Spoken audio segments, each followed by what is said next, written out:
En direct et en public, votre magazine de découverte est à Grasse cette semaine. L'occasion pour Vincent Ferniaud et son équipe de vous faire sillonner la Côte d'Azur. À propos les amis, savez-vous d'où vient le nom Côte d'Azur? Ah oui, d'ailleurs sur des images absolument superbes.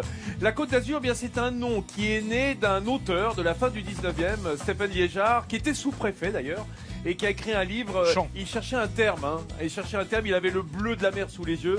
Il a dit Côte d'Azur. Il faut dire que Azur, c'est le nom en héraldique, mon cher Jean-Seb, pour le bleu. Voilà. On dit bleu Azur. Donc Côte d'Azur, la côte bleue, en quelque sorte. Bonjour mes amis, bonjour à tous qui nous regardez. Voilà, avec tous mes camarades, nous sommes tellement contents d'être à Grasse aujourd'hui dans les Alpes-Maritimes pour démarrer cette semaine consacrée à cette Côte d'Azur qu'on adore et qu'on connaît pas si bien que ça. Vous allez pouvoir découvrir, outre des images absolument superbes pendant toute cette semaine, évidemment les commentaires et chroniques de mes camarades qui sont autour de cette table. Jean-Sébastien Petit-Demange, Nathalie Simon, Églantine Émeillé, Nathalie Schrengermain et notre confrère de France 3, PACA. Eh bien, c'est Fred Soulier qui nous accompagne.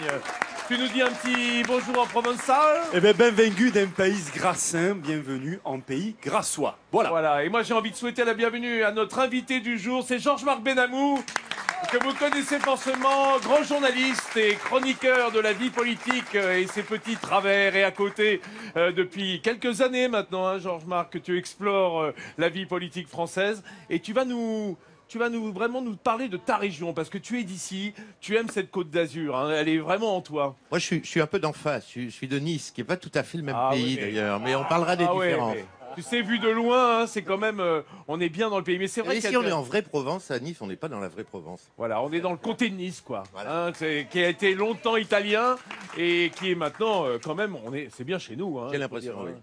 Ce pays niçois dont on parlera évidemment au cours de la scène, bien entendu, puisqu'on explore toute la Côte d'Azur. Mais avant tout, resituons, puisque tu parlais un peu de guerre de clochers, Georges-Marc. Avec Jean-Seb, on va savoir où on est exactement, où on se trouve ici. Dans les Alpes-Maritimes, dans cette région Provence-Alpes-Côte d'Azur, ça c'est clair. On est sur les premiers contreforts des Préalpes, Grasse qui domine une plaine au climat exceptionnellement doux, 52 000 habitants, une ville qui a été classée d'art et d'histoire depuis quelques années. Alors on est à 17 km grosso modo de la baie de Cannes. C'est bien évidemment la capitale mondiale de la parfumerie. Nous en parlerons durant toute la semaine. Sont près de 2 millions de visiteurs qui viennent découvrir Grasse et le pays grassois chaque année. Ville de musées avec 10 musées qui se battent en duel, j'allais dire, ici même.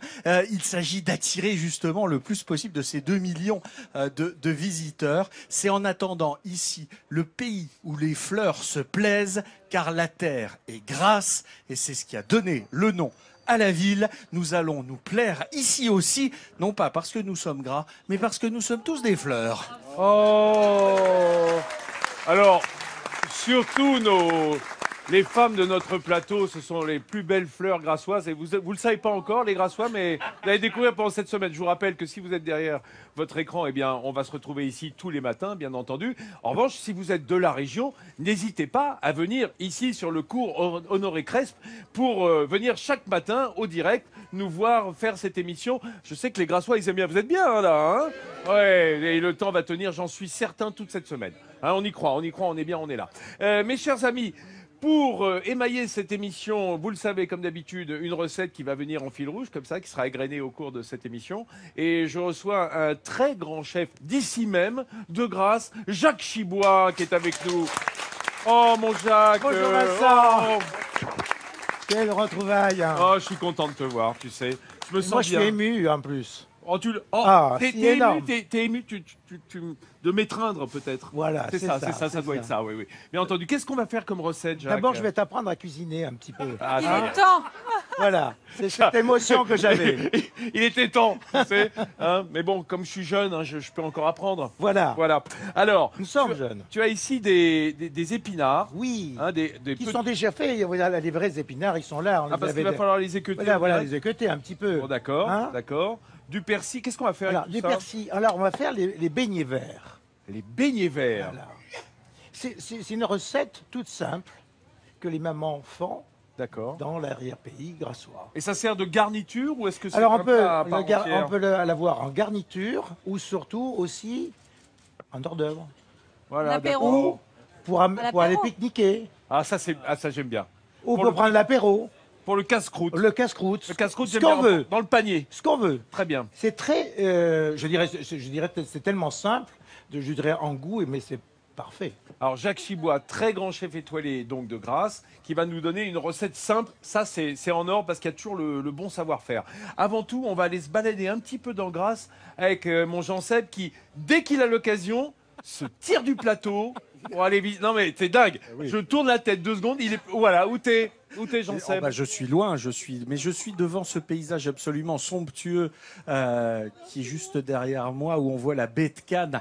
Alors, je vous l'ai dit, Grasse, c'est la capitale mondiale de la parfumerie, mais son histoire est beaucoup plus ancienne, beaucoup plus riche que la simple culture des fleurs qu'il est déjà. Ici, les Romains avaient déjà construit des villas agricoles.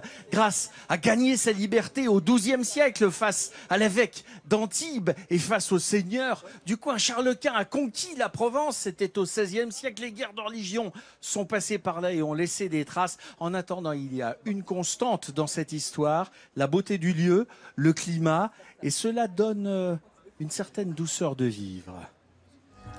Grasse, bâtie au XIe siècle, a laissé sa trace dans la pierre. De la cathédrale Notre-Dame du Puy aux façades des habitations, la cité provençale est un véritable havre de paix pour ses habitants, comme pour Laurence, une amoureuse de sa ville. Alors, ce que j'aime, c'est ce mélange d'architecture avec des influences italiennes, des influences provençales. On s'en lasse pas et on a toujours des choses à découvrir à droite, à gauche, en haut, en bas. C'est toujours des découvertes. Et la chose à découvrir ici, c'est la fougasse, une spécialité devenue une institution. Merci. Elles sont belles, elles sont bonnes. Les mamies, les papis ou les parents viennent acheter ça pour leurs enfants, leurs petits-enfants, pour le goûter. Vous les mangez à toute heure, ça n'a pas de fin. La fougassette, c'est vraiment extraordinaire. Une architecture méditerranéenne, une gastronomie authentique et une nature généreuse. Jasmin, lavande et autres oliviers, toutes ces variétés de plantes font le bonheur des visiteurs, mais également celui du jardinier qui ne ménage pas ses efforts. Quand je fais des visites guidées, le groupe que j'accompagne va trouver le jardin magnifique. Et moi, pendant la visite, je vais voir que les détails qui vont pas. Donc j'essaye à chaque fois d'intervenir et essayer de remettre ça dans l'ordre. Et malgré la rude tâche qu'impose la mise en beauté de ce jardin, c'est bien au milieu de son domaine que l'homme au chapeau se sent dans son élément. Depuis qu'il a mis les pieds ici, il est comme habité par toutes ces plantes qu'il ne se lasse pas d'humer quand il en a le temps. C'est le hasard qui m'a amené ici et j'y suis resté et j'espère y rester encore longtemps, quoi. Comme je disais à mes employeurs, si je peux passer toute ma carrière ici et finir dans ce jardin, je serai le plus heureux des hommes. C'est le paradis. On est au paradis. Christophe a bien raison. Un lieu de quiétude où tous les sens sont en éveil. Un petit coin de Provence où le temps semble s'être arrêté. Ce ne peut être que le paradis. Peut-être pas, mais en tout cas, ça y ressemble. Tiens, juste, je suis à côté d'un grand homme de l'histoire de l'humanité, c'est George Washington. Alors, pourquoi une statue de George Washington ici à Grasse? Ben justement, tout simplement parce que l'amiral de Grasse est parti aux États-Unis. C'était à l'époque de la guerre d'indépendance. Ça a été un des grands de l'indépendance aux États-Unis. Il a accompagné Lafayette? Absolument. Il n'y avait pas que Lafayette. Il y avait également l'amiral de Grasse. Et c'est pour cela qu'il y a une statue de George Washington qui lui rend hommage ici. Eh bien, c'est bien mérité, mon Jean-Seb. Et peut-être un jour auras-tu ta statue, toi aussi, à côté de Washington. À savoir. Merci, les amis. Georges Marc, alors, je le disais, tu es vraiment ancré dans cette région. Alors, je rappelle quand même que tu as été éditorialiste à la fois à la Provence et à Nice Matin. Oui, donc, tu as couvert quand même vraiment la Côte d'Azur. Oui, absolument. Mais tout en étant à Paris, parce que je vis à Paris, C'est important de garder ses racines du Sud. Moi, je suis persuadé, comme Camus d'ailleurs, qu'il faut, quand on est à Paris, dans cette ville qui assèche le cœur, disait-il, qu'il faut garder ses racines du Sud. C'est pas de la fêterie, je le pense profondément. Bah, c'est pour ça que d'ailleurs, à ce titre, on te reçoit doublement comme grand témoin évidemment de cette région et de la vie politique française. Alors, tu viens de sortir un livre qui s'appelle « Dites-leur que je ne suis pas le diable ». C'est évidemment des entretiens et une réflexion autour des entretiens avec François Mitterrand. Oui, j'avais voulu, c'est mon éditeur qui m'a demandé, 20 ans après la mort de Mitterrand, de publier un certain nombre d'entretiens, de rencontres inédites. Je l'avais rencontré près d'une centaine de fois dans les 3 dernières années de sa vie. Et en relisant ces entretiens, en les réécoutant, puisqu'on avait travaillé ensemble pour écrire ses mémoires, ses propres mémoires, j'ai été saisi par le fait qu'il nous parle d'aujourd'hui. Quand il parle des socialistes qui sont des petits avocats de province, quand il parle de présidents affaiblis de la 4ème République qui auront des soucis dans le futur avec leur majorité. Vous n'avez qu'à regarder l'actualité quand ils parlent de l'Allemagne, de l'Europe. Enfin, vous savez, c'est comme quand vous perdez quelqu'un qui vous est cher, tout de suite, vous n'imaginez pas, et puis vous réécoutez, vous vous souvenez. Et oui, c'est les paroles d'un grand monarque français. On était d'accord avec lui ou pas. En tout cas, c'est quelqu'un qui savait comprendre le peuple, parler au peuple, et qui nous parle de la France, de nous, et de ceux qui nous gouvernent. C'est ça que j'ai voulu raconter dans ce livre. J'ai découvert un mot au détour d'un chapitre, c'est uchronie. L'Uchronie, c'est la manière de réécrire un petit peu l'histoire en changeant les événements du passé et en voyant ce qui se serait passé si. Oui, si Hitler n'était pas mort, etc. Oui, est-ce que tu pratiques ça, toi, dans tes livres, ou est-ce que tu es plus fidèle, en définitive, à la vérité historique? C'est une pratique, oui, c'est assez à la mode, ça. Enfin, c'est une vieille tradition. J'ai pas essayé, mais pourquoi pas. Oui, oui. Bah, si Mitterrand n'était pas mort, si Hollande n'était pas président. Absolument. Alors, dans ce livre, tu te doutes bien, parce que moi j'ai quand même un ADN fortement culinaire, il y a quand même un chapitre qui m'a intéressé au-delà des autres, c'est ce fameux dernier réveillon de Latch, avec Mitterrand qui commande des ortolans. Alors, l'ortolan, c'est un mets extrêmement décrié parce que c'est interdit à la vente et à la consommation, et pourtant, le dernier réveillon de 95, à Saint-Sylvestre 95, 8 jours avant sa mort, on peut dire, Mitterrand va manger des ortolans, ce bruant ortolan, je dirais bravant à la fois la justice, l'Europe, qui interdit évidemment la consommation de cet oiseau. Quelle valeur symbolique on peut donner à ce dernier réveillon ? C'est dans Balzac, c'est dans La Fontaine, c'est le caviar, c'est le mets des riches, je ne sais pas ce qu'en pense notre chef. Donc c'est en plus subversif pour cette autre raison, c'est pour ça qu'on m'a contesté cette scène qui était assez magnifique. Oui, ça donnait lieu à des Je crois que c'était le désir d'une cérémonie des adieux, les adieux à la vie, les adieux au plaisir. Il y tenait, c'était une cérémonie étrange, parce que moi, qui suis du Sud-Est, je ne savais même pas ce qu'étaient les ortolans. Oui, c'est ça, tu as découvert à cette occasion. Emmanuel va venir avec les ortolans. Je pensais que les ortolans étaient des voisins. non, mais attendez, je suis aussi naïf que ça. Alors, on a été inventé, si j'avais dû inventer des choses, c'est pas celle-ci devant 22 témoins. Et je réponds à cette polémique ridicule dans ce livre, qui a été lancé d'ailleurs par Roger Hanin pour semer le trouble sur mon livre. Pour jeter un voile pudique et qui, plus tard, dans un livre, a admis que ma thèse, pardon du ridicule, était la bonne. Oui, il a bien mangé, dans son état d'extrême fatigue, des ortolans comme un ultime plaisir. Voilà, et pour moi-même, ça a été une découverte. D'ailleurs, est-ce que toi, tu as goûté les ortolans depuis? Oui, c'est quand même une épreuve. On vous met une sorte de cagoule sur la tête. On doit mâcher. C'est pour les hommes, d'ailleurs. Il n'y en a pas pour les femmes, les ortolans, dans ces cérémonies-là. Logiquement, non. Mais enfin, on n'est pas sexiste. C'est assez machiste. Enfin, la question n'est plus censée se poser aujourd'hui, quand même. Ils sont protégés, il faut le rappeler. Oui, il l'était à l'époque aussi. Oui, il l'était à l'époque, c'est pour ça. Et je sais qu'il lui a fourni, mais je ne dirai rien. Et il faut mâcher les os et les broyer, si possible, les avaler. Enfin, c'est quand même une épreuve. Et c'est vrai que je préfère la pisse saladière. Voilà. Ça tombe bien. On n'est pas dans les Landes aujourd'hui, on est bien en Alpes-Maritimes, aux côtés de Jacques Chibois, le chef, qui lui... Alors c'est tout à fait autorisé, l'épouse d'épinards, mon Jaco. Ah ben oui, en plus c'est la saison, c'est les premiers légumes.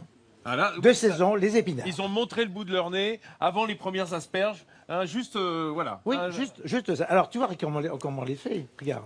Hop, on enlève. Ça vient tout ça, tu plies la feuille. Tu plies la feuille, tu tiens comme une enveloppe. Voilà, regarde ça. Tu aimes les épinards, Georges-Marc? C'est merveilleux. Surtout ceux-là. Puis alors, C'est le mets florentin par excellence. C'est vraiment le légume de la Renaissance, l'épinard, hein, toute cette verdure. Et on est ici en Alpes-Maritimes. Blettes et épinards, ça fait vraiment partie de la vie des Alpes-Maritimes, de ce coin de Côte d'Azur qu'on adore. Alors, Voilà. qu'est-ce qu'on en fait de ces épinards? Alors maintenant, on a de l'eau chaude là. On a de l'eau chaude. Alors, donc on va les cuire. Tu sais, quand on les cuit, toujours dans 1 litre d'eau et 20 grammes de sel. 1 litre d'eau, 20 grammes de sel. Alors, Ça dépend de la quantité. Je mets toujours 20 grammes au litre d'eau. Voilà. Hein, c'est le bon dosage. Hein. Oui. Il faut savoir que, par exemple, quand on fait les boulangers qui font du pain, c'est autour de 20 grammes aussi au kilo de pâte. 20 grammes, pensez 20 grammes par kilo, vous ne vous tromperez pas. Voilà. On ne l'oublie pas. Et en même temps, ça fait une protection, je dirais, des vitamines et des sels minéraux qui ne vont pas dans l'eau. Ça va permettre de Alors, je les plonge. Vas-y. De garder la verdure aussi. Oui, voilà. Et la verdure, donc, il faut toujours cuire les légumes verts sans couvercle. Mais pardonnez-moi, du coup, on ne ressale pas après? Alors non, on va les tremper dans l'eau pour les laver et surtout arrêter la cuisson. D'accord. Oui, alors on va te montrer ça dans quelques secondes, Nathalie, comment on glace nos épinards dans l'eau glacée pour, là aussi, conserver toute la chlorophylle en attendant... C'est le choc de température. Et si on partait un peu dans les jardins, mon petit Vincent? Attends, dans la verdure, continuons dans la verdure. Allons-y. Voilà. Et oui, ben alors, pour commencer cette belle semaine en Pays Grassois, je vous propose de découvrir un des plus beaux jardins privés de la région, le jardin de la Villa Fort-France. Alors, c'est même un jardin qui a obtenu le label Jardin remarquable du ministère de la Culture. Alors, cette Villa Fort-France, elle a été construite dans les années 30 par une lady anglaise qui était un écrivain assez fameux, auteur de best-seller Perfume in Provence, les parfums en Provence. Elle a été rachetée, la villa, il y a 25 ans par un couple d'artistes peintres. Et c'est fabuleux. Il y a plus de 1000 plantes, dont le fameux séquoia de Chine, un des arbres les plus vieux de la planète. C'est un rituel. La journée de Valérie et Pierre commence toujours par une promenade au jardin. Aujourd'hui, on a un temps incroyable. Magnifique. Il fait beau, avec ce ciel bleu, c'est beau. À elle, le choix des essences, la taille, à lui l'arrosage, la technique. Le couple construit son jardin d'exception plante après plante, sans limite d'inspiration. On voyage beaucoup, mais les plantes peuvent voyager aussi. Donc on a intégré, à vrai dire, tout ce qui nous paraît passionnant. Et moi j'ai vécu longtemps en Asie quand j'étais enfant, et j'aime les plantes luxuriantes, j'aime les jardins généreux. Et je pense qu'ici à Grasse, on a la chance de pouvoir avoir un jardin comme ça. Par ici des oliviers, par là un cerisier japonais. Et cet arbre rare, un métaséquoia, espèce préhistorique disparue, puis retrouvée sous forme de graines en Chine. C'est un héritage de l'ancienne propriétaire, une botaniste. Avant elle, c'est une Anglaise, écrivain, Lady Fortescue, qui a fait construire la Villa Fort-France, laissant aussi son empreinte au jardin. C'est cette roseraie qui reste d'elle, avec le dessin. On a des dessins et des photos où c'était comme ça, avec des carrés de buis, la dalle en pierre là. Et elle invitait les enfants du voisinage à prendre le thé autour de cette table-là, et le Tea Times.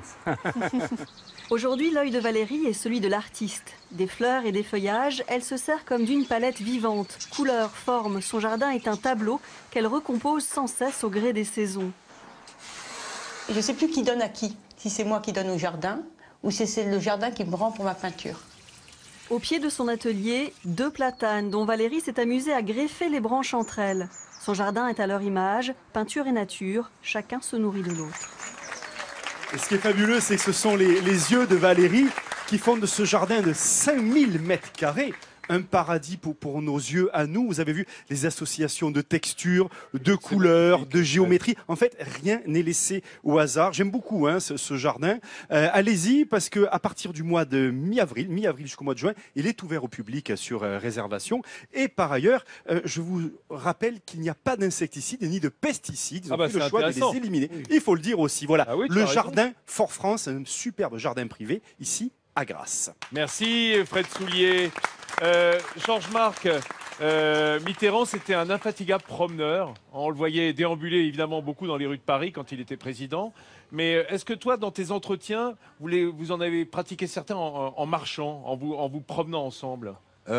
Oui, dans des coins de la Sud-Bourgogne, vers le pays de la Martine. Ouais. près de Cluny. Du côté de Solutré aussi, bien sûr. Aussi autour de Solutré, le pays de Lamartine, qu'il aimait beaucoup, le château de Lamartine. Et puis à la fin de sa vie, pendant les mémoires, au Champ de Mars, d'où le titre du film de Robert Guédiguian, adapté de mon livre Le Promeneur du Champ de Mars. Avec le merveilleux Michel Bouquet, qui est extraordinaire dans le rôle du président. D'ailleurs, j'avais dit au producteur, c'est Michel Bouquet où il n'y a pas de film, et il a accepté. Non, c'est vrai, c'est un choix formidable. Il est juste dedans, il est juste. Voilà. Oui, moi j'ai l'impression que c'était toute une époque. Hein. Moi je vois mon père qui marchait beaucoup, ça leur permettait de réfléchir, alors que maintenant on vit beaucoup plus vite et on réfléchit beaucoup moins.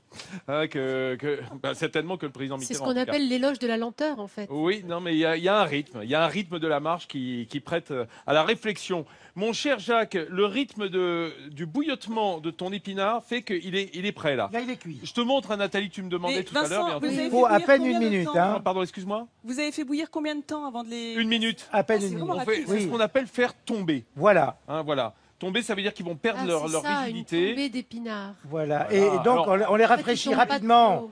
Toujours rapidement dans l'eau. Alors, la réalité de l'acte culinaire, là, on blanchit. Hein, blanchir, c'est dans l'eau bouillante salée, toujours. Mais tomber, ça fait référence au fait que cette feuille qui se tient bien, qui est un petit peu ferme, bah, elle va se ramollir. On blanchit ou on tombe, Vincent? On fait les deux, en fait. On blanchit et on tombe en même temps en une minute. T'as vu le boulot? Alors, non, mais c'est-à-dire que normalement, tomber, ça se fait à la poêle ou à la sauteuse. Hein. La vraie tombée d'épinards. Et là, ça s'appelle aussi suer aussi. Hein. Voilà, suer. Et là, c'est quoi, Vincent? Là, c'est pressé. Et là, on presse. Voilà. On égoutte. Alors, pourquoi tu fais ça? Mais pour enlever toute l'eau, parce que tu vois. Alors, parce que c'est fade l'eau. Ah oui. Oui, et après, moi, je vais le remplacer avec un petit peu de crème, un petit peu d'œuf pour que ça se tienne. Parce que dans la poêle, ça ne va pas se tenir. Si on fait des œufs comme ceci. Alors, maintenant, je vais les hacher. Je vais les hacher. Grossièrement, comme ça. Grossièrement, comme ceci. Voilà. Voilà, très bien. Tu haches les épinards. Et le persil, tu fais pareil? Je vais faire pareil. Là, on va le mettre là-dedans. Et on fait pareil avec le persil, bien finement. Écoute, je vais te laisser faire. Mais pendant ce temps-là, regardez. Et je vais faire l'ail en même temps. J'attends ta transition avec la main. Là, c'est le grand vert, Nathalie. Oui, c'est le grand vert. Et on va parler du grand bleu. Ah ouais? Ah bah oui, je pense que tu me montres le grand vert pour qu'on parle du grand bleu. Voilà. On va retenir sa respiration, bravo. On va pas la garder, celle-là. La plongée en saladier n'a pas encore été On va aller à la découverte d'un sport qui a une image très élitiste et qui pourtant est à la portée de tous. Évidemment, vous avez compris qu'il s'agissait de... L'apnée. Alors à Nice se trouve un lieu mondialement connu dans le monde du silence, c'est le Centre international de plongée en apnée. Alors là-bas, les plus grands évidemment s'entraînent, mais tout à chacun peut venir s'initier à ce sport qui, quand il est pratiqué dans les règles de l'art, est un moyen unique de décompresser et d'oublier complètement ce monde si stressant qui nous entoure. Ploup. Ce matin, sur le port de Nice, entre les bateaux de pêche et les voiliers, un petit groupe s'est réuni. C'est pour faire un petit brief rapide pour savoir ce que vous voulez faire aujourd'hui. Eric est le président du club de plongée en apnée de Nice. La particularité de ce centre, c'est qu'il regroupe athlètes professionnels et amateurs passionnés. Bon, le bateau est prêt, on va se changer et rendez-vous pour partir. Vous avez vu qu'on a un petit peu de houle, donc on verra où on peut se positionner. Et ce matin de la passion, il en faut. Le ciel a beau être bleu, l'eau affiche un tout petit 13 degrés. Alors aujourd'hui, pour Eric, pas question de battre des records. Comme on est en hiver, on est plus dans du maintien que de recherche de performance en ce moment. Donc là, on va aller sur un fond de 60 mètres, ce qui permet de plonger sur les alentours de 50, 55 pour les plus profonds. Et donc voilà, tout le monde va trouver son petit bonheur aujourd'hui et ça sera bien sympathique. Et c'est parti. Face à la houle, les apnéistes n'iront qu'à quelques kilomètres. Rapidement, le matériel est mis en place. Et le plus précieux, c'est la cordée, qui descend jusqu'à 50 mètres de profondeur. Comme d'habitude, les règles de sécurité s'appliquent. Vous ne plongez pas tout seul, vous annoncez votre profondeur dans la mesure du possible. Aurore est une professionnelle, membre de l'équipe de France. Elle détient le record de France en poids constant avec une descente à 82 mètres. Mais avant une compétition ou une plongée de loisir, pour cette athlète, la préparation reste la même. Difficile de se mettre à l'eau, mais après on sait qu'on est bien dans l'eau, on est bien équipé, on a des combis assez épaisses. Et C'est important d'être calme avant de plonger pour pouvoir ensuite dans l'eau gagner du temps, parce que si on n'est pas calme avant d'y aller, il faut tout un temps pour se calmer dans l'eau, et comme l'eau est froide, c'est pas évident. L'apnée, c'est ça qui est un peu différent des autres sports, c'est qu'en même temps, on a un mouvement qui est intense, on recherche la vitesse, la glisse, et en même temps, on est très serein, très calme. C'est ça qui est intéressant. Ce calme, voilà ce qu'est venu chercher Amel. Pour elle, l'apnée, c'est avant tout un plaisir.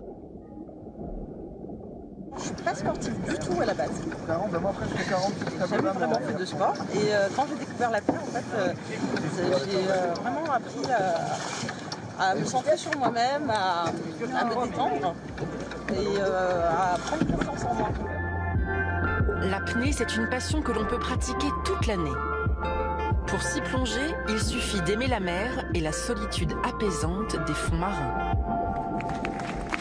Alors c'est vrai qu'il y a une image quasi mythique, mystique qui est collée à ce sport depuis évidemment la sortie du Grand Bleu en 1988, ce film de Luc Besson avec la musique d'Éric Serra. Ouais.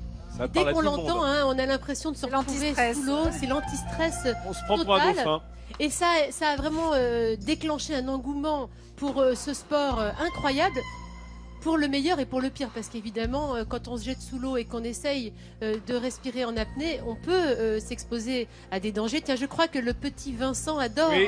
Oui, je me fais chronométrer par ma fille Céleste. Je me mets au fond de la piscine, mais je suis obligé de remonter à 3 minutes et demie, sinon après elle flippe trop, la gosse. C'est bien, j'ai meilleur que toi. J'ai bien meilleur que toi, Vincent. J'ai Guillaume Néry qui est avec nous sur le plateau. Je vous demande de l'applaudir chaleureusement parce que... Bonjour Guillaume. Non seulement il est double champion du monde d'apnée, mais lui, il tient bien plus longtemps que toi. Il va t'expliquer. Parce qu'il n'y a pas Céleste qui le chronomètre, hein. C'est pour ça. Il a pas Céleste, il a Julie, sa fiancée qui le chronomètre. Guillaume, bonjour. Vous tenez combien de temps, vous, en apnée comme ça, pure? Entre 7 et 8 minutes. Voilà. Mais 3 minutes, c'est bien. C'est très respect, bien. Respect. Non, mais aucune prétention de ma part, Guillaume. Et c'est vrai que ces images sous l'eau, Guillaume, elles sont d'une poésie extrême. Alors vous êtes un champion, vous descendez, vous avez un record à 139 mètres, c'est cela à peu près. Celui-ci, c'est un record qui a été qui n'a pas été homologué. Il n'a pas été homologué, mais vos profondeurs à vous, elles sont infinies. Mais ce qui est intéressant, c'est que vous prenez une sorte de méditation, vous, sous l'eau, une sorte de philosophie. L'apnée, c'est bien sûr, on connaît tous l'apnée pour les records, le Grand Bleu et les compétitions qui peuvent avoir lieu, mais c'est avant tout un moyen de se déconnecter totalement de la réalité, de changer d'univers finalement à portée de chez soi. Aller sous l'eau, que ce soit en mer ou en piscine, n'importe qui peut le faire, n'importe où. Alors ces images qui sont sublimes, elles ont inspiré une grande artiste qui s'appelle Beyoncé. Vous la connaissez, Beyoncé, pour ses clips un peu détonnants. Elle a demandé à Guillaume et à sa compagne Julie d'illustrer son dernier clip, Running Lose It All. On l'écoute, on regarde.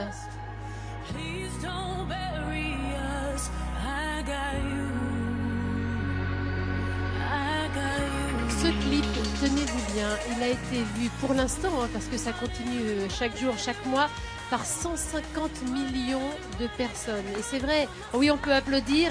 Ce clip qui a été réalisé par vous, Guillaume, et par Julie, c'est l'histoire d'un couple en apesanteur qui court sous l'eau et qui finit par se retrouver. Et il illustre bien finalement votre philosophie de ce monde sous-marin. Dans ce clip, il y a un peu pas mal d'idées de ce que représente pour nous le monde de l'apnée. Le monde de l'apnée, c'est pas qu'un monde aquatique, c'est un univers où on se retrouve en apesanteur, où finalement tous les éléments sont mélangés.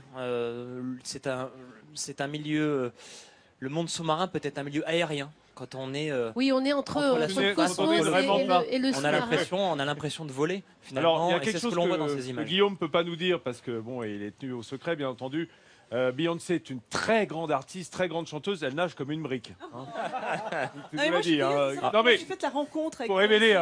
On n'a jamais rencontré Beyoncé. Il faut savoir qu'à la base, on a tourné ce clip pour l'artiste qui s'appelle Naughty Boy. Et quand on a tourné ce clip, Beyoncé n'était pas encore dans la boucle. Et puis elle a entendu la chanson quelques jours avant la sortie. et elle a voulu poser sa voix sur la chanson et ça colle bien dans ce clip. Ah, elle a un bien homme et fait. une femme. Elle a bien En tout cas, on a été ravis de vous recevoir, Merci, de voir Guillaume. ces images, de rêver avec vous, et on attend le Merci. prochain film avec un. J'étais en apnée depuis le début de la chronique. Hein. T'étais en apnée. J'ai rien dit. Ouais, mais toi, avec ta cage thoracique, tu peux Bien être en apnée longtemps. On va immédiatement partir. Alors là, dans un cadre tout à fait différent, ma chère Oui, mais on Églantine. garde un peu cet esprit de sérénité, ce côté déconnecté du monde dans lequel on est toujours. Georges-Marc, vous ne nous avez pas dit tout à l'heure si les promenades aux côtés de François Mitterrand, c'était quelque chose que vous appréciez ou si vous étiez plutôt profondément citadin et qu'en fait, ça, c'était pas votre truc. Non, mais c'est un plaisir comme quand on se promène avec un grand-père ou avec des... Non, je suis un citadin qui apprécie de plus en plus la campagne en vieillissant. Alors, vous allez Je crois peut-être qu'on- apprécier l'endroit où je vous emmène maintenant. Je vous emmène visiter un ranch. Wow. Oui, un ranch, celui de la Cavetière. Attention, déjà, le lieu est formidable. Il est situé à 1000 mètres d'altitude sur le col de Vence. Là, le paysage sauvage est absolument magnifique. Et puis, ce ranch, c'est une ferme parfaitement authentique, des animaux en semi-liberté et une famille qui vit là depuis déjà 30 ans. En Avec semi-liberté, eux aussi. plus qu'en semi-liberté. En tout cas, avec une réelle envie de vivre au plus près de la nature et de le partager à tous. Regardez. Dans cette ferme aux allures de Far West de la Côte d'Azur s'écrit une histoire pas comme les autres entre l'homme et l'animal. Bienvenue chez Françoise qui s'est lancé un défi. Faire de cette terre aride un véritable havre de paix pour les animaux. Il n'y avait pas d'oiseaux, il n'y avait pas de bruit, c'était le silence total au départ. Après, on a pris un cheval, on a pris une vache, on a pris quelques animaux. Et on a eu des enfants adorables qui se sont bien acclimatés, on espère leur a donné l'amour des animaux. Depuis, ce sont plus de 13 espèces qui se côtoient en semi-liberté sur les terres de Françoise. Son quotidien est désormais entièrement rythmé par les animaux. En se lançant dans ce projet, elle a signé un pacte avec ses bêtes qu'elle considère comme ses enfants. Les animaux maintenant dépendent de nous. On les a pris, il faut savoir les élever et ça c'est pour toute la vie.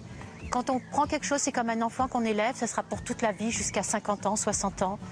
Il faut être bien responsable. Une philosophie de vie qu'elle a transmise à sa fille Indiana. Du haut de ses 20 ans, dès qu'elle le peut, elle aide sa mère. Un dévouement quotidien dans lequel elle trouve son épanouissement. Le bonheur de voir les animaux découvrir la vie, les voir grandir, ça c'est l'ultime récompense qu'on peut avoir quand on travaille ici. C'est vraiment un travail 7 jours sur 7, 24 heures sur 24, toujours être prêt à aller les aider, aller voir si tout va bien. Des fois on ne peut pas partir en vacances, des fois on termine à minuit et c'est ça, c'est se donner pour les animaux. Depuis 4 ans, Indiana a quitté le hameau pour étudier dans l'Arizona aux États-Unis. Et dès qu'elle revient, elle retrouve le plaisir des balades avec Vegas, un étalon du ranch. Sur ce terrain de jeu gigantesque qu'il a vu grandir, elle a pour mission de ramener les vaches Highland. Facilement identifiables à leurs grandes cornes, les vaches écossaises broutent l'herbe à près de 1000 mètres d'altitude. C'est une race très spéciale et on l'a prise parce qu'elle s'adapte le mieux ici. Donc comme l'hiver on a la neige et beaucoup de cailloux, elles sont très résistantes. Vous voyez, elles ont des longues cornes et un long poil et des pieds qui permettent qu'elles passent vraiment partout. Cette immersion totale au milieu des animaux depuis sa naissance n'a jamais été un obstacle pour son équilibre de vie. Je regrette en aucun cas cette enfance. Je crois que c'est l'enfance la plus formidable qu'on puisse offrir à un enfant, être avec les animaux, les voir les naissances, l'amour. Ce que je souhaite surtout, c'est de préserver ce lieu paradisiaque, de bien respecter les sentiers et que les animaux se prospèrent et voilà, que ça reste tel que c'est. Préserver l'âme de ce lieu et son authenticité, c'est ce que s'efforcent de faire Françoise et Indiana quotidiennement. Au royaume des animaux, le temps ne demande qu'à être suspendu. Voilà, un endroit absolument magnifique et vraiment complètement préservé dans son jus. Je suis là avec Françoise et son fils. Bonjour Françoise. Bonjour. Alors quand je dis préservé, c'est vrai que vous vivez dans une ferme où il n'y a même pas l'eau courante. Non, nous n'avons pas l'eau courante, mais on a de l'eau quand même. Nous récupérons l'eau des pluies et on a des panneaux solaires pour l'énergie. Alors voilà, l'idée c'est que vous venez visiter cette ferme pédagogique. Je rappelle que c'est vraiment ouvert au public. C'est pour partager avec tous les petits et les enfants cette vie 100% nature en fait. C'est pour faire partager notre bonheur que nous avons. Nous sommes dans un cadre complètement idyllique et on est heureux et on veut que tout le monde qui vienne là-bas soit heureux. Alors vous avez vu, là on a un petit exemplaire de la ferme. Nous avons une jument, regardez, avec son tout petit poulain qui est né il y a à peine une semaine, qui est en train de téter. On va poursuivre ici Regardez, Françoise, venez avec moi. Hein. On est ici avec des agneaux. Les agneaux là de brebis mérinos qui ont juste à peine 2 mois, c'est ça? Tout à fait. Là, il y a les brebis et les agneaux. Et alors, je ne sais pas si vous vous rendez compte, mais il y a Georges-Marc Benabou qui est là avec des petits chevreaux. Georges-Marc qui me disait en s'installant, ouh là là, alors attendez, ça s'appelle comment ça? C'est pas du tout votre univers. Hein. Non, non, mais je découvre. C'est formidable d'être. C'est très très mignon. Il paraît qu'ils ont 2 mois. C'est vous qui me. Ils ont 2 mois, Georges-Marc, et vous savez quoi? C'est l'heure du biberon. Alors, pendant que vous donnez le biberon, il y en a 2, voilà. Alors, je vais vous laisser avec les 2 mains. Allez-y, allez-y. Un garçon, une fille. Alors, bon, j'en prends un. Ouais. Très, très à l'aise. Hein. Georges-Marc, vous avez déjà donné le biberon à vos enfants? Voilà, oui. Bah, voyez, c'est pareil. Regardez, c'est même plus simple. Ils ont très, très faim. Ils ont très, très faim. Mais maintenant, je vais vous proposer une épreuve, Georges-Marc. Le problème des enfants, c'est souvent qu'ils ne mangent pas à cet âge-là, mais là, ils ont très faim. Alors, vous allez prendre les 2 biberons. Les 2, oui. Ils ont très très faim, tout se passe bien. Hein. Oui, tout va bien, tout va bien. Et le lait, vous l'avez bien mélangé à l'intérieur, parce que c'est toujours la question de la poudre et du lait. Oh là là là. Oh là là, mais c'est un expert. Françoise, venez avec moi. Regarde ça, c'est magnifique. C'est une très belle image. Là, vraiment, Georges-Marc Benamou, l'ami des animaux. Ça restera dans les belles images de cette émission. Voilà, le temps qu'on fasse ça, moi je voudrais quand même, vous pouvez applaudir effectivement Georges-Marc, mais aussi Françoise. Cette ferme, je le rappelle, elle est ouverte à tout le public, quasiment toute l'année, Françoise. Ça dépend juste du temps, parce que nous sommes à 1000 mètres d'altitude. S'il ne fait pas très beau, c'est pas bien, parce que c'est vraiment la nature. Et alors, il y a des chambres d'hôtes aussi ouvertes dans la ferme. Tout à l'heure, vous avez vu dans le sujet la fille de Françoise, je vous ai présenté son fils. C'est lui qui tient les chambres d'hôtes. Vous pouvez venir pendant le week-end et vous occuper intégralement des chevaux. C'est fini le bib? Oui, il en manque. Hein. Ils ont faim encore. Ils ont faim.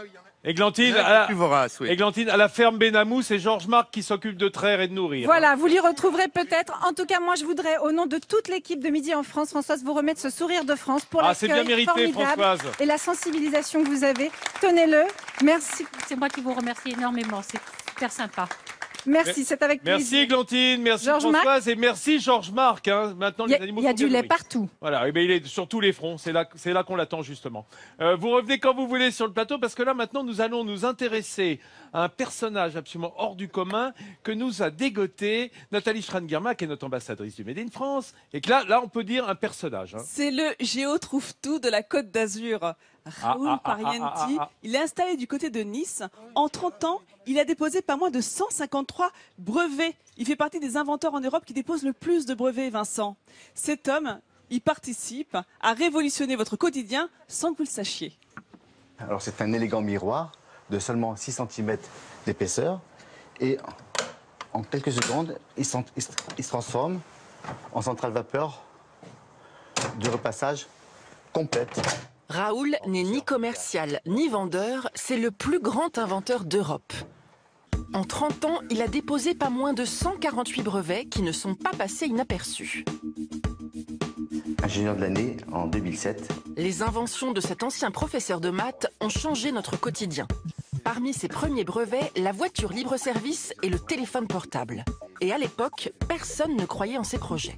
Et les experts me disaient que personne n'oserait téléphoner en marchant dans la rue. Ça m'amusait. Aujourd'hui, ça m'amuse beaucoup quand je vois comment ça se passe. Beaucoup de ces inventions ont pour but d'aider les personnes en difficulté, comme cette liseuse pour malvoyants. C'est avec ce genre d'invention que Raoul a remporté à 4 reprises le concours Lépine, un record. Il a même empoché le titre suprême. C'est le plus prestigieux des prix qu'on puisse obtenir, c'est le prix du président de la République. Dans cette vitrine, les médailles qui ont récompensé ses idées de génie. Mais notre inventeur n'en oublie pas son but de départ. Tous les produits que je fais, ce point commun, ils améliorent la vie des personnes et de l'environnement. Je vais vous présenter le projet d'une vie. Et justement, l'environnement, il en est question dans sa dernière invention révolutionnaire, le projet de sa vie. Rêve à deux, un véhicule sans chauffeur qui se pilote tout simplement à l'aide d'un smartphone. Cela fait 30 ans que Raoul tente de vendre son invention. Grâce à cela, j'ai eu une invitation pour prendre la parole à la conférence de Rio en 1992, avec un retour très favorable également. Mais ce produit était trop en avance et les mentalités n'étaient pas prêtes à recevoir une telle révolution.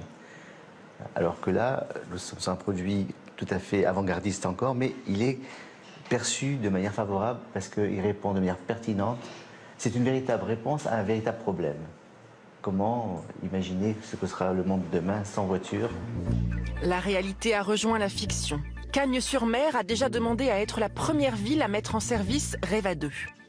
Si le projet de sa vie semble aboutir, pour autant, n'allez pas parler de retraite à Raoul.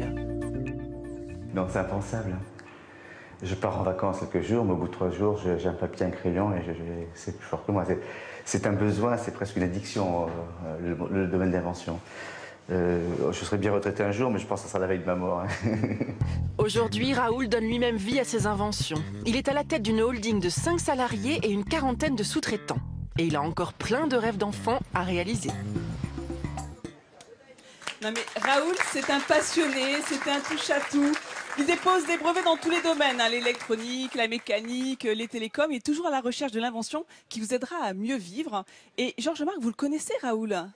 Par le plus grand des hasards. Bah, il est là d'ailleurs, venez à côté de nous. Bonjour Raoul. Moi, je l'ai connu, et je vais vous dire, venir, en hein. 1900, enfin, Ils me l'ont on changé, s'est là. vu en 1986, où il est venu me parler d'une invention d'Hurluberlu. Je l'ai mis en contact avec un de nos amis niçois aussi, homme d'affaires. Il s'agissait, avant le téléphone portable, du premier téléphone portable. En 86. Avant qu'on ait le bebop. Que vous aviez breveté. En 86, et je peux attester que on Personne n'y était croyait. sceptiques. On se disait, mais est-ce que les gens vont téléphoner dans la rue? Quelle vulgarité! À Et, l'époque, ça pesait combien? C'était pas un gros machin Non, 150 grammes. Ah, non, 150 à l'époque, grammes, il avait un projet, je me souviens, par borne. Hein, c'est ça, des bornes relais un peu partout. Mais est-ce que ça s'est fait? La question que je me pose, c'est est-ce que vous êtes milliardaire aujourd'hui? Bientôt, j'espère. Ah oui, toujours demain, hein, on Est-ce que les espère. inventions sont devenues des innovations, effectivement? Est-ce que ces inventions ont trouvé un modèle économique? Oui, absolument. Aujourd'hui, j'en vis. Il y a une structure qui embauche des gens qui créent des richesses. Et bientôt, nous mettrons 2 produits sur le marché, le Starpress et le Freeway.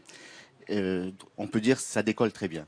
Raoul me disait que effectivement, c'est un grand tort d'avoir raison très tôt dans l'univers de l'invention. Et là, il nous développe plein d'applications, notamment pour les malvoyants et pour les malentendants. Donc, on vous souhaite beaucoup de chance pour la suite, Raoul. Je pourrais vous poser une question.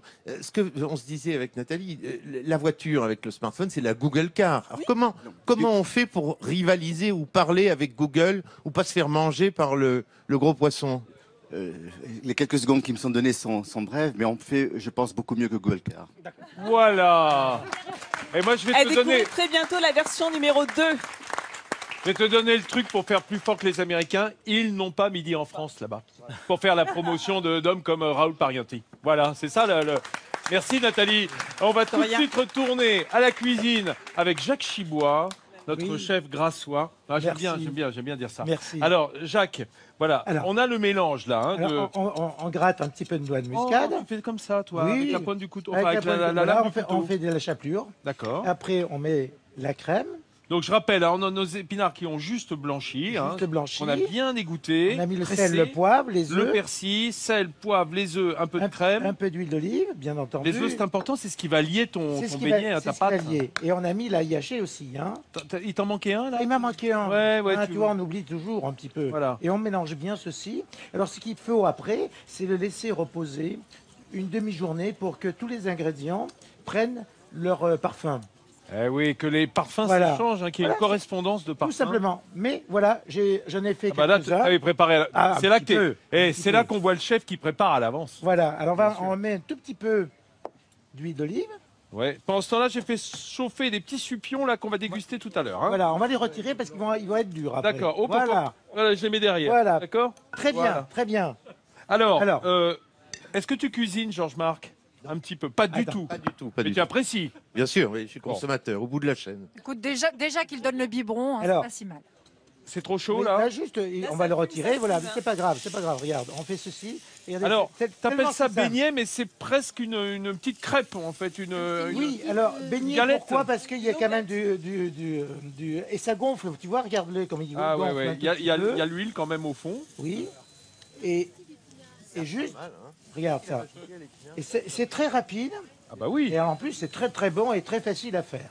Voilà, et ça va juste cuire 1 minute de chaque côté, même pas? Même pas. Regarde, je vais retourner tout de suite. C'est chouette, dis donc. Regarde ça. C'est la première fois qu'on cuisine comme ça les épinards. Tu sais, Vincent, nous arrivons au week-end de Pâques dans quelques jours. Et la tradition en Provence pour le lundi de Pâques, c'est de manger des petites omelettes comme ça, vertes ou rouges à la tomate, de les monter les unes sur les autres. En plus, ça fait plusieurs couleurs. Ça s'appelle un crespeu. Voilà. Et c'est voilà. une belle tradition autour de l'œuf, bien sûr. Et tu peux nous rappeler où est-ce qu'on se trouve ici à Grasse? Cours Honoré Crespe. Et on mange Alors, des crespeux. Honoré Crespe, l'inventeur, le parienti du crespeu.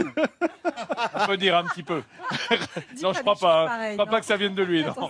Mais c'est pas grave, hein, on peut imaginer ça. Qu'est-ce que tu veux faire? Ça s'éteint, tu vois. Oui, bah oui, parce que tu vois, tu touches à tout. Non, c'est qu'on est retiré, c'est pour ça. Ah bah oui, tu vois, parce que tu sais, là, elle est coincée. Voilà, parce que là, tu vois, ça fait court-circuit. Voilà, On va pas ça y est, manger. j'ai rallumé. Ça y est. Voilà, ça y est. C'est parfait. Alors, tu vas pouvoir retourner, mais c'est Voilà. l'induction, ça va très vite, ça, Jacques. Oui, c'est pas une invention de Raoul Parienti, l'induction, hein, mais il aurait pu. Jacques, vous cuisinez pas l'induction. Si, depuis 20 ans. Oui, mais il n'a pas Vincent Ferniaud comme commis. Non, c'est ça. C'est moi qui bousille le travail à côté, évidemment. Et Jacques, ça serait pas plus simple de Cauchemar en faire cuisine. une grande omelette On peut et la le couper faire. après? On peut le faire. Donc c'est uniquement pour voir tous les petits attraits qu'on peut faire. On peut tout faire dans la cuisine. On pourrait dire les trésors cachés de Grasse. Voilà. Hein, voilà. Ça, c'est la spécialité de Jean-Sébastien. Voilà. Ça y est, ils sont cuits. On va Voilà. continuer. À Je toi, vous emmène Jean-Seb. découvrir quelques secrets de Grasse, pas des secrets de cuisine, mais des secrets plutôt historiques, plutôt patrimoniaux. Vous allez découvrir que parfois, quand on se promène comme ça dans les ruelles, on tombe sur un hôtel particulier qui se la joue un peu à l'Aixoise. Et puis à un autre moment, c'est une merveille cachée à l'intérieur de ces bâtiments. Je vous propose de partir à la découverte de quelques-uns de ces petits secrets grassois. Grasse, le soleil, le ciel bleu et les palmiers, et bien parfois même ici sur la Côte d'Azur, il pleut.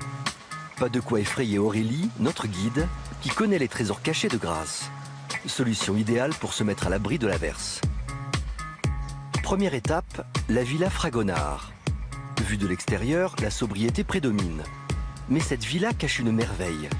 Une volée d'escalier pas comme les autres, entièrement dessinée en trompe-l'œil. Cette cage d'escalier qui est peinte en grisaille eh bien, représente à la fois des trophées à l'antique, mais aussi des symboles républicains comme les faisceaux de pique surmontés de bonnets phrygiens, ou encore des figures antiques comme Cérès ou encore Minerve ou Athéna. Et tous ont des attributs et célèbrent à leur manière les idées justement propres à la Révolution et aux idées des Lumières. Réalisée au XVIIIe siècle, peut-être par le célèbre peintre Jean-Honoré Fragonard lui-même, cette fresque est l'expression d'une époque où triomphaient les idées de raison et de progrès. Suivre Aurélie, c'est être sûr de découvrir des lieux inaccessibles dont elle seule a la clé. Il faut pousser la lourde porte d'une école, traverser un couloir, pour découvrir une chapelle, habituellement fermée au public. Il y a une vingtaine d'années encore, ce lieu était animé par les élèves de l'école religieuse attenante. Aujourd'hui, les sœurs sont parties et la chapelle présente de nombreux signes de faiblesse. Le panneau central de ce retable en bois doré architecturé est en soins intensifs. En fait, il est en attente de rénovation. On lui a posé des bandelettes, des petits pansements, en attendant justement de pouvoir le restaurer et lui donner son éclat d'origine. Quelle que soit la météo, Grasse est une ville riche de son patrimoine caché, un passé qui ne demande qu'à être découvert. Alors, Vincent, je sais que tu aimes beaucoup les prénoms. Tu sais que cet escalier en trompe-l'œil, il a été réalisé non seulement par Jean-Honoré Fragonard, mais également par son fils qui s'appelait Alexandre Évariste. Oh, j'adore. Ah bah oui, je sais. Attends, Évariste qui est un prénom absolument magnifique également. Magnifique. Alexandre Et il y a Évariste. des visites qu'on peut réaliser ici à Grasse. Il suffit de suivre les mascarons en laiton qui jalonnent tout ce parcours de ce pays de grâce étonnant, surprenant, un peu secret, mais toujours magnifique. Merci Jean-Seb de nous emmener à la visite de Grasse qui nous accueille toute cette semaine, les amis. Et d'ailleurs, si vous êtes dans la région, sur la Côte d'Azur, venez nous voir le matin, ici vers 10h30, juste avant l'émission. Comme ça, on passe un moment ensemble, comme on l'est ce matin avec tous ces Grassois qui nous entourent. Jacques Chibois, lui, il a drôlement bien travaillé. Oui. Notre chef. Il a préparé sa galette. Qu'est-ce que tu as d'autre sur cette table qu'est en train de nous servir Nathalie? C'est une tarte, je dirais, aux artichauts. Viens voir, Arnaud. Aux oignons et aux olives. Regarde. C'est beau, ça. C'est une interprétation d'une pisse saladière aux artichauts. Il y a des œufs, quand même. Ah oui, tu as raison. Et dans ton plat, gratin, là, alors c'est un gratin de polenta. Oh là là, avec du bœuf. Tourné. Alors ça, ce sont les petits, bien entendu, les petits beignets. Là-bas, les petits calamars qu'on appelle les soupions ici, avec des aubergines à la grassoise. Ça c'est trop beau, ça. Et c'est très bon. Oh, ça, tiens, tu me le mets de côté, ça. Et là-bas, vous avez des langoustines avec, je dirais, de la soca. Parce que ici, pas une soca traditionnelle. Pas traditionnelle. On la lui fait pas au niçois, Georges-Marc Benamou. C'est la même chose, sauf qu'elle n'est pas cuite pareil. Voilà. Il faut savoir qu'à Grasse, on cultivait les pois chiches. C'est une polenta de farine de pois chiches au lieu d'être fait avec du maïs. Voilà. Et vous avez de la fleur d'oranger. Des pétales de fleurs d'oranger. Jacques, regarde bien là-bas. Oui. On a fait un petit clip de ta recette pour nous expliquer quand même comment on pratique.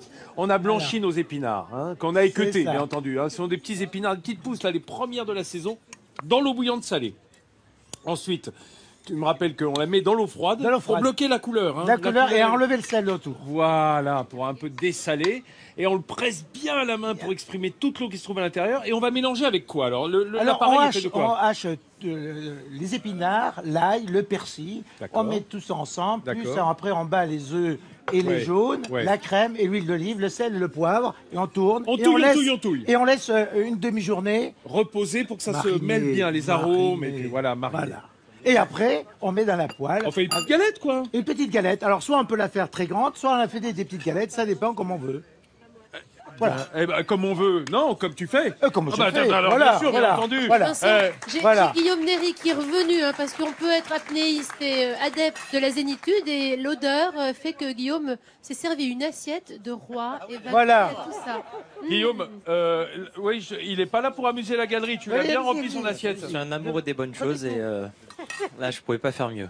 Alors là, il y a des petits calmars, mais généralement, Guillaume, il les aperçoit dans une autre configuration. Parce que le calmar est très joueur. Tu sais, il est très curieux. C'est un animal, un céphalopode qui vient te voir quand tu es en plongée, non? Oui, on a la chance de pouvoir voir pas mal de choses, ici notamment. Il y a beaucoup de vie. Ça vous gêne pas de les manger?